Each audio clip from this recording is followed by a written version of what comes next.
messieurs de la presse, je vous souhaite une bienvenue au siège du Mouvement pour la Renaissance du Cameroun. En ce moment particulier de la vie politique nationale de notre pays, moment particulier parce qu'il s'inscrit dans un processus électoral qui a été enclenché par la convocation du corps électoral le 10 novembre dernier. Le mouvement pour la renaissance du Cameroun vient d'achever la réunion de son conseil national convoqué à la suite de cette convocation du corps électoral. Je m'en vais donc présentement déclaration, celle de notre parti, le MRC, au sujet des élections législatives et municipales du 9 février 2020. Moins d'un an après sa création en août 2012, le MRC au double scrutin législatif et municipal du 30 septembre 2013. Ce double scrutin a été marqué par des fraudes sauvages et barbares, orchestrées par le RDPC, le parti au pouvoir, en coaction avec l'organe électoral et l'ECAM, que le code électoral de décembre 2012 est taillé sur mesure pour permettre au régime en place de frauder et de s'éterniser au pouvoir. Au sortir de ce double scrutin, le MRC, tirant la leçon des graves dysfonctionnements qui avaient faussé les résultats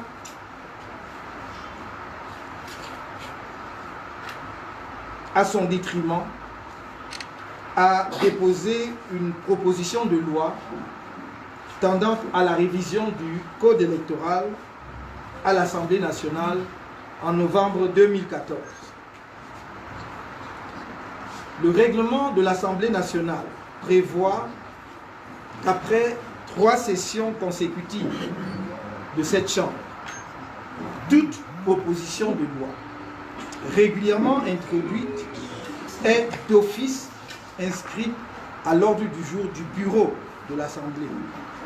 Malheureusement, jusqu'à la convocation du corps électoral le 9 juillet 2018 pour le scrutin présidentiel du 7 octobre 2018, la proposition de loi du MRC portant code électoral n'avait même pas été inscrite à l'ordre du jour du bureau de l'Assemblée nationale, nonobstant les campagnes populaires menées en direction des députés et de l'opinion nationale par notre parti. Si le président continue.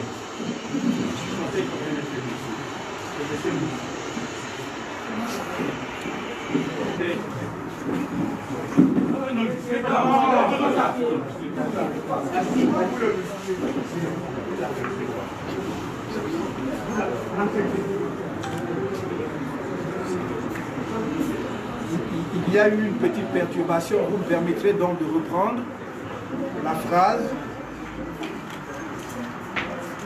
Vous disiez que malheureusement, jusqu'à la convocation du corps électoral le 9 juillet 2018 pour le scrutin présidentiel du 7 octobre 2018, la proposition de loi du MRC portant réforme du code électoral n'avait même pas été inscrite à l'ordre du jour de l'Assemblée nationale nonobstant les campagnes populaires menées en direction des députés et de l'opinion nationale par notre parti pour alerter sur le risque d'une crise électorale,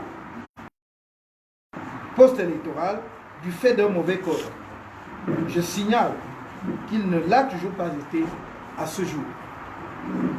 Dans ce contexte, le MRC avait des raisons objectives de ne pas présenter un candidat à l'élection présidentielle d'octobre 2018. Mais notre parti avait, d'une part, fait le pari de la mobilisation des Camerounais pour un vote massif en faveur du changement et du barrage des populations à la fraude massive. D'autre part, il avait estimé qu'il fallait mettre à l'épreuve le Conseil constitutionnel, enfin mis en place après 22 ans de patience, dans l'espoir que cette instance serait à la hauteur des attentes légitimes que l'on est en droit d'avoir d'un juge impartial. De surcroît, le MRC était mu par la volonté de ne pas laisser le Cameroun sombrer dans une crise politique, alors même que les deux régions anglophones et la région de l'extrême nord du pays étaient plongées dans des conflits armés désastreux, tant pour les populations que pour notre pays.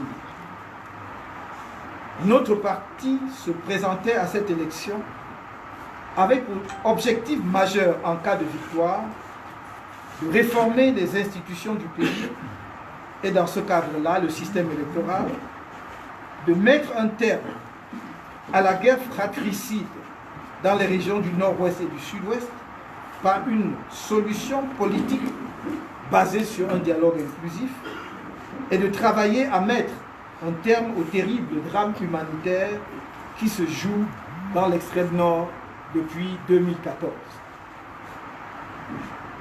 À l'occasion de la campagne présidentielle, les institutions de la République ont été dévoyées et mises au service d'une propagande féroce et haineuse, tribalisme primaire et d'ostracisme administratif sans précédent contre le candidat du mouvement pour la renaissance du Cameroun, votre humble serviteur.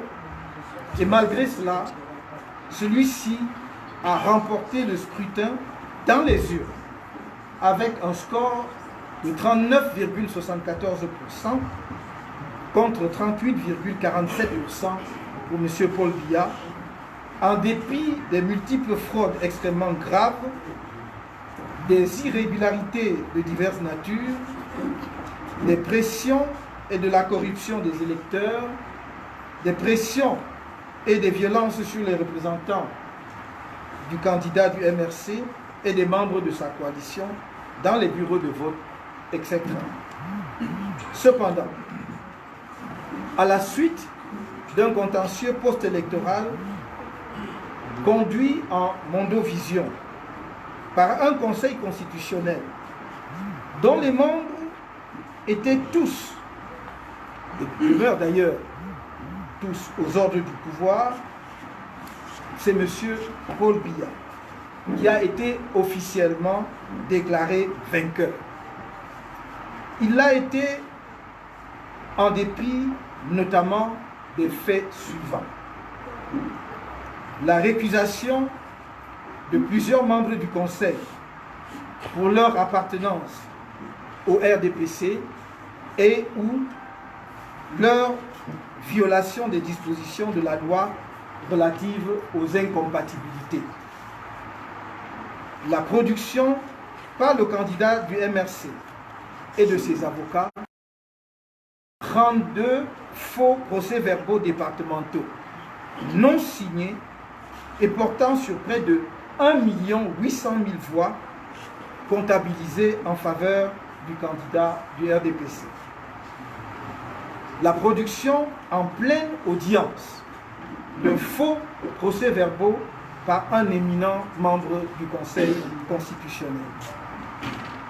La preuve des fraudes et autres irrégularités alléguées par le candidat du MRC et de sa coalition. La démonstration qu'il n'y avait pas eu d'élection dans les régions du Nord-Ouest et du Sud-Ouest.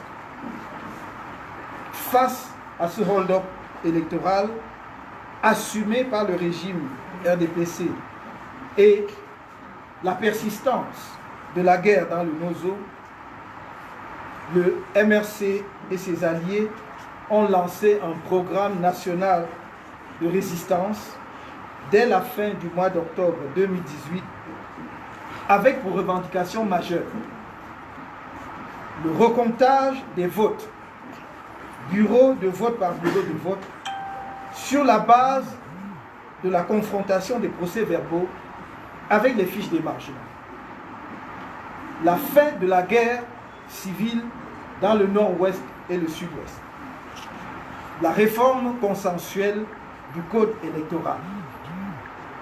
C'est dans le cadre de ce programme national de résistance que le 26 janvier, le 1er et le 8 juin 2018, le président élu, votre humble serviteur,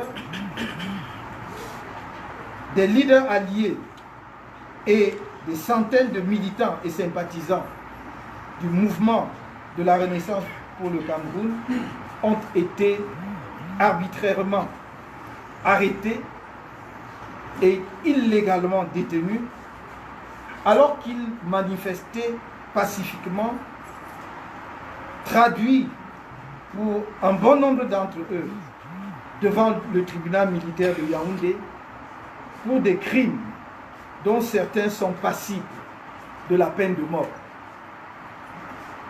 L'objectif du régime illégitime était et reste sans aucun doute de décapiter le MRC pour l'éliminer du champ politique et de terroriser les populations.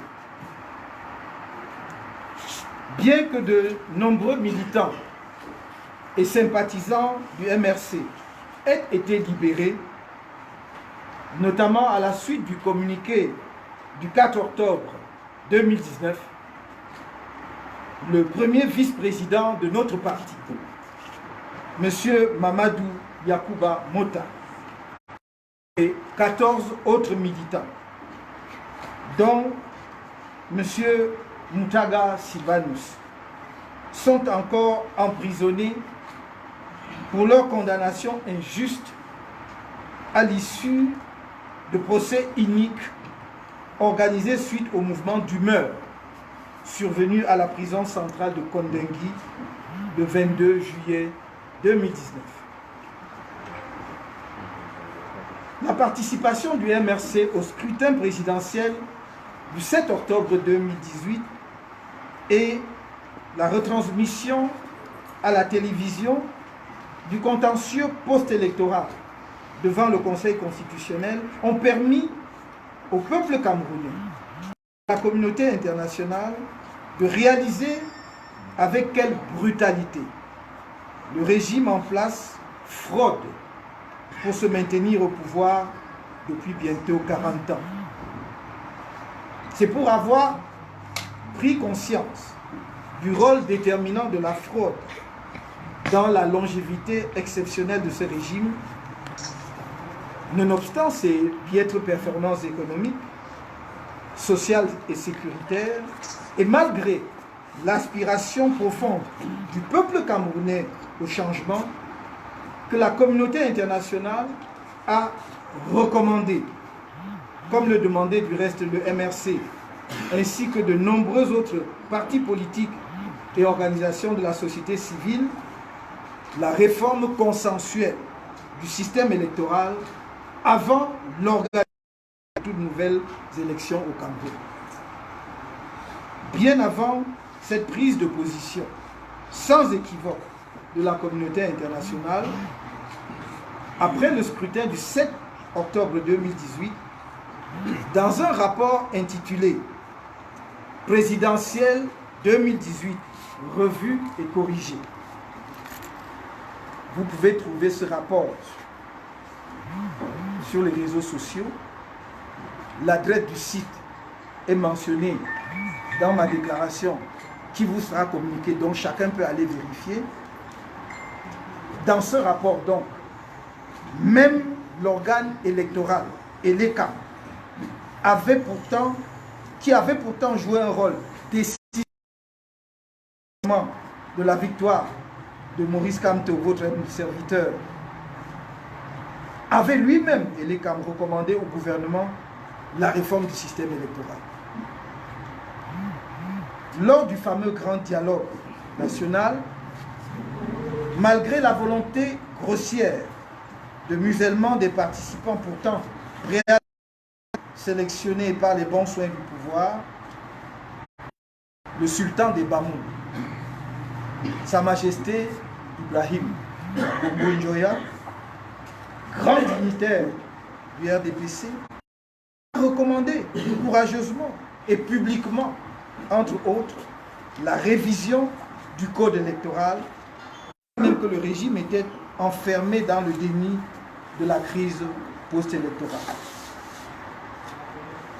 Le MRC a cru jusqu'au bout que le régime se ressaisirait et se souviendrait que les régions du nord-ouest et du sud-ouest font partie du Cameroun et que le jeu démocratique commande que ces règles soient arrêtées de façon consensuelle par les acteurs. En ce sens, nous avons fait savoir que bien que le contexte électoral actuel soit favorable à notre parti, nous sommes disposés à soutenir le report de la date des élections pour résoudre la crise du nord-ouest et du sud-ouest et réformer sans avoir mis fin à la guerre civile qu'il a déclenchée et même sans coup férir depuis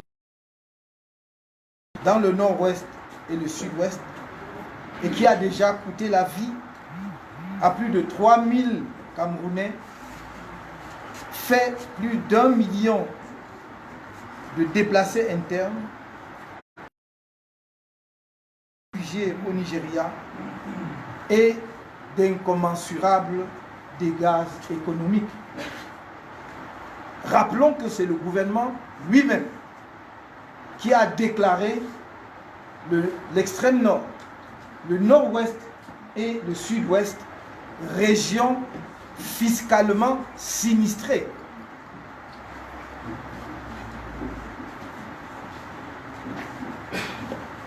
Symbolique, muré qu'il est dans ses certitudes, l'assurance de l'impunité que lui assurent certains de ses soutiens étrangers.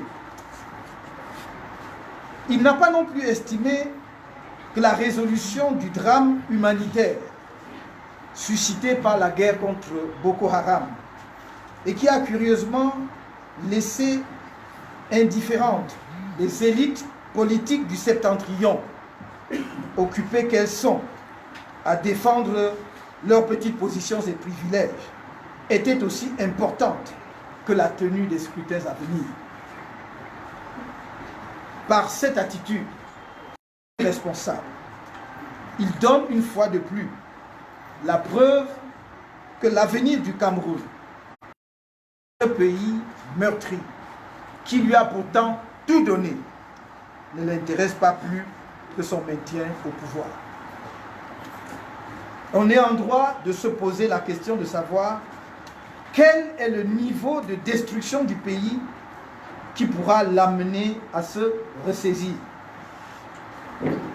Même nos 9 mois de prison et le sacrifice de nombreux camarades héroïques, sauvagement torturés, et qui passeront le reste de leur vie avec des séquelles, n'auront pas amené le régime à retrouver un semblant de lucidité.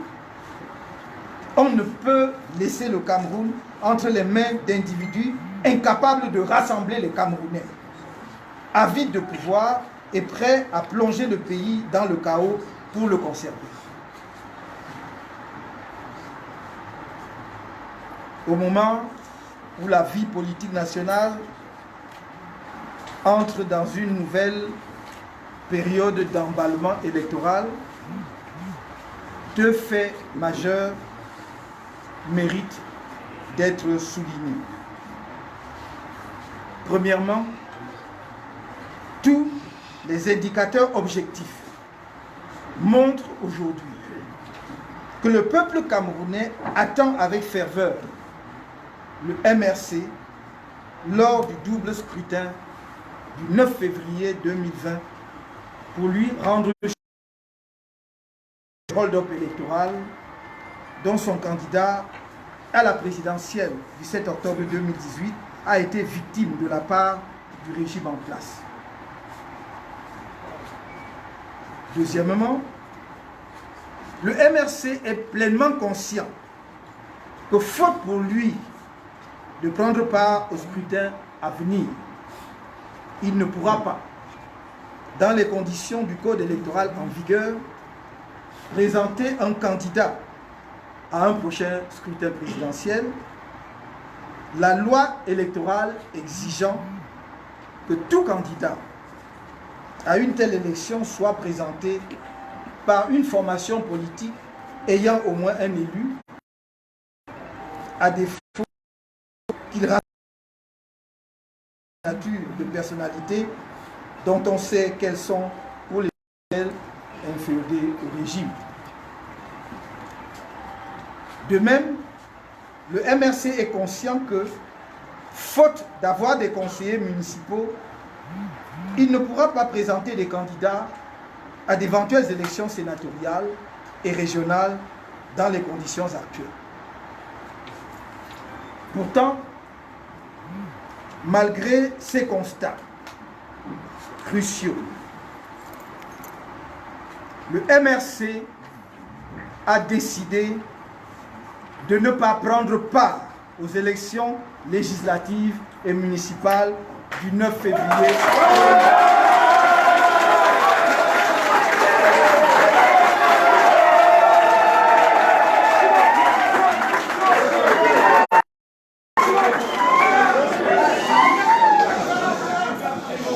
En prenant cette décision politique grave, le MRC reste fidèle à lui-même au regard de l'actualité et de la situation générale du pays. Fidèle d'abord à l'idée qu'organiser des élections au Cameroun aujourd'hui, qui plus est des élections locales, sans avoir rétabli la paix dans les régions du nord-ouest et du sud-ouest et créer les conditions d'une participation effective des populations de ces deux régions au libre choix de leurs représentants à l'Assemblée nationale et dans les conseils municipaux, c'est donner le message selon lequel ces populations ne sont pas des Camerounais et, ce faisant, consacrer la partition de fait du pays.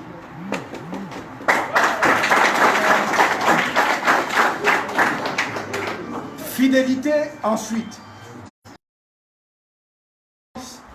constante d'une réforme consensuelle du système électoral avant toutes nouvelles élections au Cameroun, après notre expérience amère du double scrutin de septembre 2013 et de l'élection présidentielle d'octobre 2018. Car avec le système électoral actuel, les mêmes causes produiront inévitablement les mêmes effets, à savoir fraude massive, vol des résultats et nouvelle crise post-électorale. Certes, la décision de boycotter les élections municipales et législatives du 9 février prochain peut être mal comprise par une certaine opinion. Et vous me permettrez avant de poursuivre, parce que je ne vais pas refaire ma déclaration en anglais, de redire ce que je viens de dire, ce passage, qui est le cœur de cette déclaration en anglais.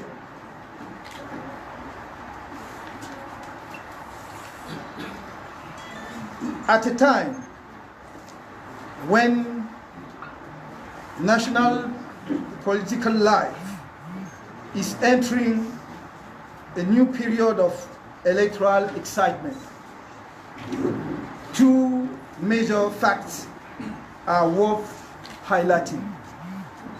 First, all the objective indicators show today that the Cameroonian people are eagerly awaiting the Cameroon Renaissance movement in the twin elections 2020 to do justice after the electoral hold-up of the October 7th, 2018 presidential election, of which his candidate was victim by the current regime. The CRM is fully aware that in case of its absence in the upcoming elections, it will not be able, under the conditions of the current electoral code, to nominate a candidate for an upcoming presidential election. The electoral law requiring that every candidate for such an election is either presented by a political party with at least one elected official, or failing that, it gathers at least 300 signatures of personalities who are known to be largely subservient to the regime. Similarly, the CRM is aware that in the absence of city councillors, it will not be able to run for any senatorial and regional elections under the current conditions. Yet, despite these crucial observations, the Cameroon Renaissance movement has decided not to take part in the legislative and municipal elections of February 9th, 2020. By taking this serious decision, the CRM remains faithful to itself in light of current events and the general situation of the country. First of all, faithful to the idea that organizing elections in Cameroon today, which are more specifically local elections, without restoring peace in the northwest and southwest regions, and creating the condition for the effective participation of the populations of the two regions in the free choice of their representatives in the National Assembly and the municipal councils, is to give the message that these populations are not Cameroonians, and in doing so, to acknowledge de facto participation of the country. Second, faithful to our constant demand of a consensual reform of the electoral system before all new elections in Cameroon, after our bitter experience of the twin elections of September 2013 and the presidential election of October 2018, because with the current electoral system, the same causes will inevitably affect, namely massive fraud, theft of results and a new post-electoral crisis.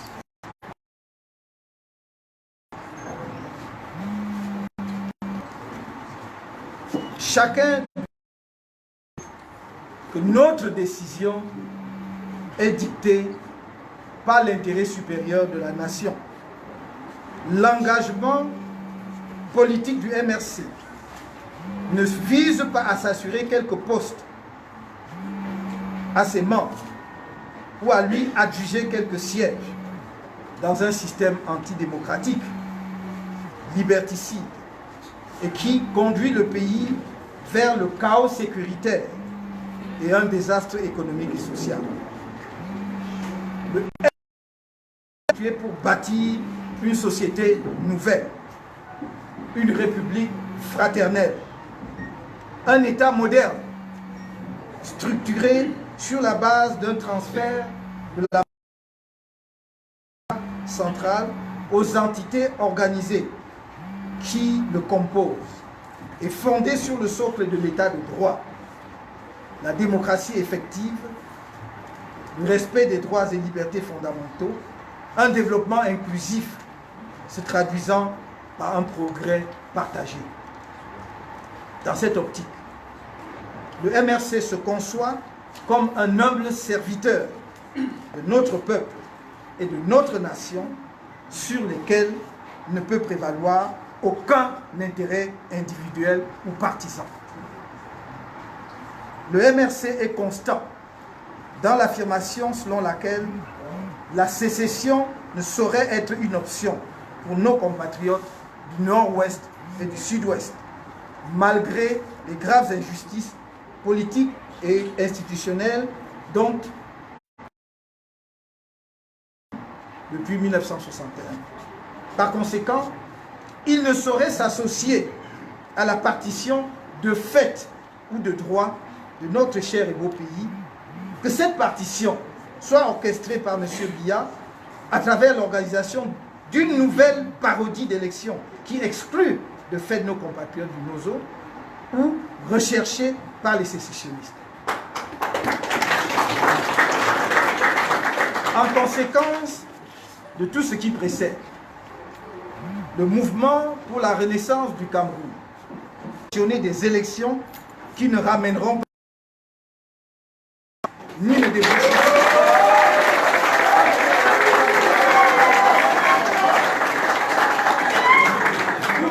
ne déboucheront sur un choix libre et transparent par les Camerounais de leurs représentants à l'Assemblée nationale et dans les conseils municipaux. Certes, le MRC a demandé à ses militants et sympathisants de se préparer à prendre part au scrutin à venir.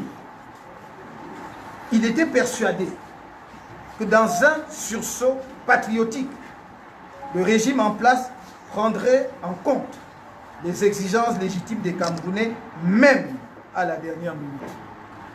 Malheureusement, celui-ci s'est enfermé dans son mépris habituel. Le pouvoir illégitime n'entend même pas respecter un minimum, qu'il s'agisse de celle du code électoral, pourtant déjà très insuffisante, ou celle régissant le fonctionnement de l'administration. Le dispositif électoral actuel, judiciaire politique. Des personnes porteuses d'un sombre projet pour notre peuple sont à l'œuvre au sommet de l'État. Elles sont prêtes à tout pour garder le pouvoir.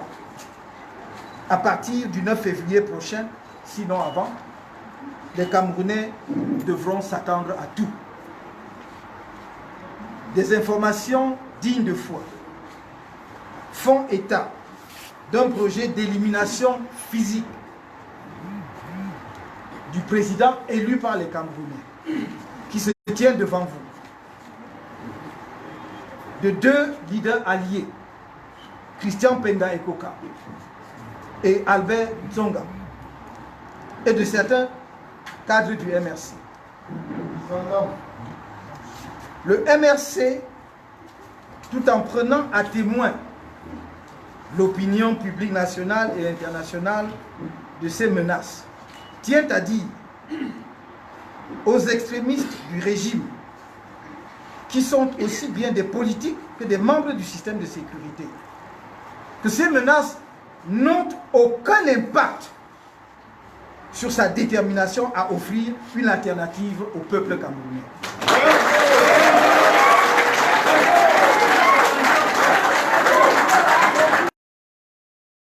Restons mobilisés et vigilants. Résistons. La communauté internationale doit être consciente que c'est le destin du peuple camerounais qui se joue derrière cette énième provocation du régime en place. Elle doit donc se donner les moyens d'être aux côtés du peuple camerounais et non de la dictature qui l'écrase depuis près de 40 ans maintenant. Le MRC souhaite appeler l'attention de certaines puissances, membres importants de cette communauté internationale, qui, au mépris des valeurs démocratiques et des droits humains fondamentaux, portent à bout de bras le régime de M. Biya sur le fait qu'elle mène une politique de courte vue. Ces puissances agissent contre les intérêts du peuple camerounais qui, comme tout autre peuple, aspire au développement et au bien-être. Le MRC rappelle à ces puissances, prisonnières de leurs intérêts immédiats, que, comme tout peuple mature, le peuple camerounais a de la mémoire. Le MRC invite les partis politiques de l'opposition, dont certains se distinguent hélas par leur opposition au MRC plutôt qu'au pouvoir néfaste en place, à ne pas se mettre du mauvais côté de l'histoire de notre pays en cautionnant, comme par le passé, cette dernière forfaiture électorale du régime de M. Biya qui, au regard du contexte politique, sécuritaire, économique et social national, risque de détruire les derniers espoirs de reconstruction de la paix dans notre pays. Le MRC invite tous les partis politiques de l'opposition, l'ensemble de la société civile, les organisations religieuses, à se joindre à lui pour boycotter le double scrutin du 9 février 2020 et résister à la forfaiture permanente. Que Dieu bénisse le Cameroun.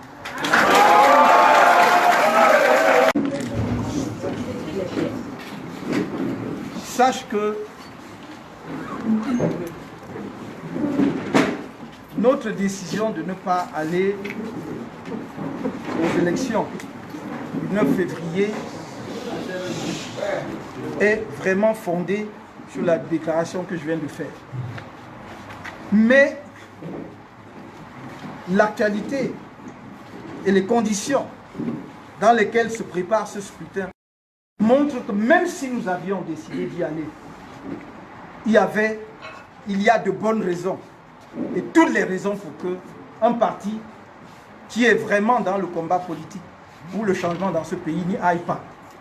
Parce que tout est fait pour rétablir la situation du parti unique ou de quasi-parti unique, où un parti politique, à sa guise et suivant ses humeurs, partage quelques sièges à quelques alliés et conforte sa position comme parti dominant. Car, je voudrais maintenant vous indiquer quelques raisons juridiques et pratiques pour lesquelles le MRC appelle les électeurs camerounais à ne pas aller voter le 9 février 2020 et à rester chez eux. J'allais oublier cela. C'est important pour qu'on comprenne tout le sens de notre décision. D'abord, en l'état actuel du système électoral, la contestation des résultats du scrutin législatif du 9 février prochain du 9 février 2020 est impossible. Donc vous ne pouvez pas, même si vous allez et que quelqu'un fraude ou même quelqu'un qui n'aurait jamais dû être candidat gagne, ou que vous gagnez et qu'on détourne les résultats, vous ne pourrez pas contester l'élection d'un député. Donc le régime est déjà sûr dès le départ que ces députés, une fois déclarés, en tout cas au niveau déjà local, qui sont élus, ils sont députés. Pourquoi? Parce que la loi numéro 2004/004, avril 2004, portant organisation et fonctionnement du Conseil constitutionnel, 9 dispose, retenez bien, article 49 de la loi de 2004, dispose, je cite, sous peine d'irrecevabilité, la requête doit contenir les noms, prénoms, qualité et adresse du requérant, ainsi que le nom de l'élu, soulignez bien, le nom de l'élu ou des élus dont l'élection est contestée. Elle doit en outre être motivée et comporter un exposé sommaire des moyens de fait et de droit qui la fondent. Le requérant doit annexer à la requête les pièces produites au soutien de ces moyens. Fin de citation. Donc votre requête, c'est ça qui est important, doit mentionner le nom de l'élu ou des élus dont vous contestez l'élection. Or, le contentieux de l'élection des députés à l'Assemblée nationale a lieu avant la proclamation des résultats. Par conséquent, faute de pouvoir avoir la proclamation des résultats du scrutin, le nom ou les noms des élus, aucun requérant ne verra sa requête en contestation être reçue par le Conseil constitutionnel. Aujourd'hui, par le passé, lorsque la proclamation des résultats des élections des députés à l'Assemblée nationale était du ressort des commissions départementales de supervision des votes, cet article 49 faisait sens, car tout requérant, au moment de la saisine du Conseil, avait déjà connaissance des résultats. Aujourd'hui, c'est le même Conseil constitutionnel qui connaît du contentieux post-électoral qui, après, proclamera les résultats. C'est-à-dire que le Conseil constitutionnel que vous saisissez pour contester l'élection ou la régularité de l'élection d'un député n'a pas encore donné les résultats. Mais c'est lui qui donnera les résultats après. Donc il ne peut pas recevoir votre requête. C'est sur la base de cette disposition de l'article 49 que la Cour suprême, statuant comme Conseil constitutionnel, avait déclaré l'irrecevabilité de tous les recours en contestation des résultats des élections législatives de 2013, en dépit de solides plaidoiries des avocats des partis politiques requérants. La loi n'ayant pas changé, on voit mal comment le Conseil constitutionnel pourra renverser sa propre jurisprudence. Ce d'autant plus que l'actuel président siégeait à la Cour suprême au moment du contentieux électoral de 2013, où il joua un rôle très actif. Les mêmes causes produiront donc les mêmes effets. Je vous rappelle qu'en 2013, nous avons produit toutes les preuves. Nous sommes arrivés à la Cour suprême avec des valises de procès-verbaux, avec des tonnes de constats d'huissier sur les fautes fraudes. La Cour suprême nous a dit irrecevable. Sur la base de l'article 49. Est-ce qu'on a abrogé l'article 49? Donc les mêmes causes produiront les mêmes effets. Pas du droit. Donc voilà le premier. Deuxièmement, ELECAM, l'organe électoral, pourtant totalement inféodé au RDPC, a, au lendemain du scrutin du 7 octobre 2018, lui-même recommandé au pouvoir de réformer le système électoral. Et je vais vous dire ce que Elekam lui-même écrit. Donc, dans le document dont je vous ai parlé tout à l'heure, qui s'intitule Recommandation, rapport général sur le déroulement de l'élection présidentielle du 7 octobre 2018, version revue et corrigée. Donc, vous pourrez également trouver l'adresse du site dans le document. Elekam, dont nous connaissons la gestion de la dernière élection présidentielle, a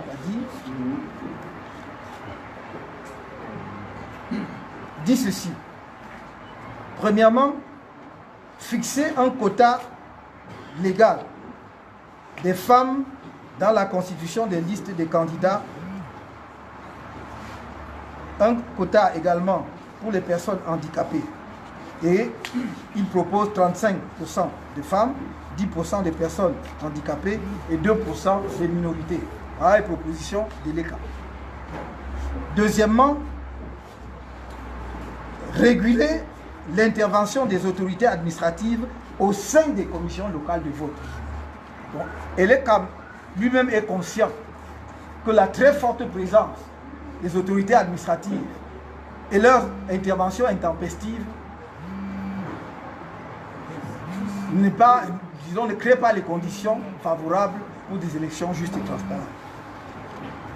Troisièmement, intensifier la collaboration entre les administrations publiques de l'État et l'ECAM dans le cadre de la gestion du processus électoral dans son ensemble, tout en recadrant davantage le rôle de chacune des parties. Ça veut dire que l'ECAM dit ici en termes administratifs et diplomatiques qu'eux-mêmes subissent les pressions des autorités administratives. Donc il faut qu'on recadre et qu'on définisse le rôle des uns et des autres. Quatrièmement, assouplir les dispositions de l'article 122 du Code électoral afin de remplacer l'exigence de l'extrait difficile à obtenir par la copie d'acte de naissance plus accessible. Même ça là, même seulement ça là, on n'a même pas donné ça au Cameroun. Et les Camerounais. Mais très intéressant, adopter l'usage du bulletin de vote unique et de l'enveloppe à double poche comme moyen de lutte contre l'achat de conscience. C'est Elekam lui-même qui propose bulletin unique. Même ça là, on refuse de nous donner. Enfin, ramener la majorité électorale, ramener la majorité électorale de 20 à 18 ans, mettre à la disposition des missions diplomatiques les moyens financiers conséquents afin de les appuyer efficacement dans la gestion du processus électoral dans les points focaux, actualiser les plans de sécurisation et enfin autoriser les huissiers à travailler exceptionnellement les jours de vote. Est-ce que vous avez obtenu une seule de ces choses? Non. Et ça, c'est l'organe en charge de l'élection. Et c'est l'organe dont nous tous, nous connaissons le degré d'inféodation au régime. Voilà le deuxième motif. Le troisième motif, qui interpellerait tout parti qui veut aller à ces élections, c'est la désinscription massive par Elekam des électeurs dans les circonscriptions favorables au MRC et l'augmentation artificielle du nombre d'électeurs inscrits dans les circonscriptions acquises au RDPC.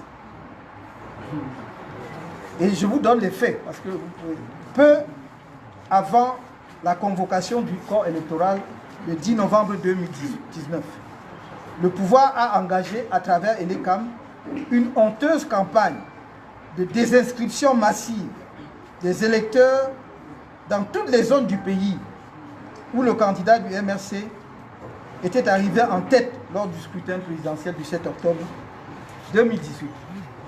Parallèlement, l'organe électoral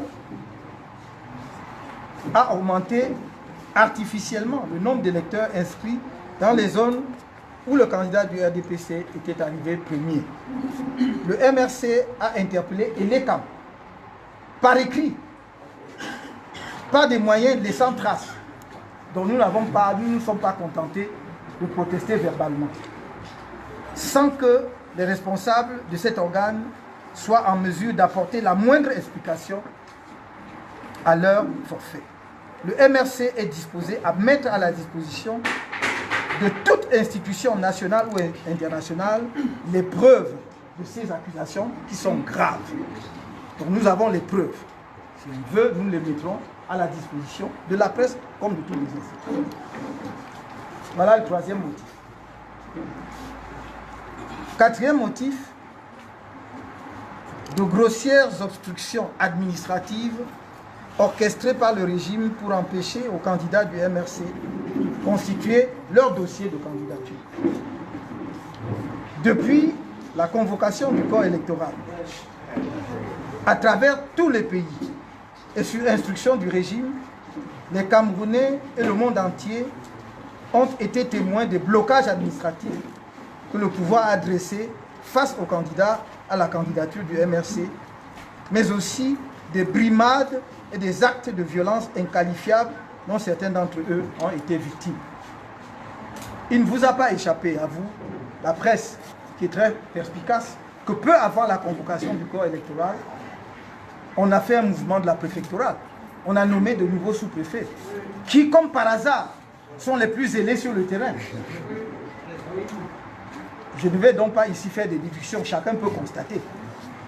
Donc, manifestement, ils ont reçu donc des consignes et les appliquent comme ils peuvent. Persistant dans sa logique de bannissement du MRC de la scène politique, qui se manifeste par la violation de son droit à organiser des réunions, même dans son siège. Le régime a, dans le cadre de la convocation du double scrutin à venir, fait feu de tout bois. Rien, mais absolument rien n'a été épargné aux militants de notre parti. Bastonnade par l'autorité administrative. C'est le cas du sous-préfet de Kekem, dans le Honka. Donc je donne des faits.